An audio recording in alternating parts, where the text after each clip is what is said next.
The hits just keep coming for Minnesota farmers. Years of drought now giving way to this recent downpour, leaving farmers with flooded fields near Chatfield. KIMT News 37 Berg took a trip along Highway 30 to learn how growers are weathering the transition from drought to deluge. While the waters have receded quite a bit, I've been told by farmers who have fields along State Highway 30 that just this weekend, a lot of their crops were fully submerged. Farmer Rod Nelson, who lives just a few miles outside of Chatfield, says out of his 800 acres, about 200 are submerged in water, including some of his corn crops along the highway. Kind of a little inconvenience.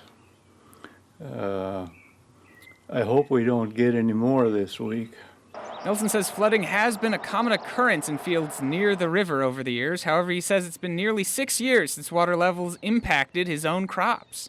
It was kind of surprising. Nelson says he's now in the process of cleaning up flooding debris, determining when it will be safe to continue spraying, and discussing coverage options with his crop insurance agency. Despite the added headache, Nelson is grateful flooding damage hasn't been too severe on his farm. It'll probably tip the corn over a little and where the current runs through it, but it should come back now. It's not big enough to where it's not going to come back. Farmers like Nelson say that they're confident their crops will be able to bounce back, though, given time, as long as the weather remains nice this week. In Chatfield, Evan Berg, KIMT News 3. Nelson tells KIMT News 3 he's hopeful 65 to 85% of the flooding damage will be covered by crop insurance.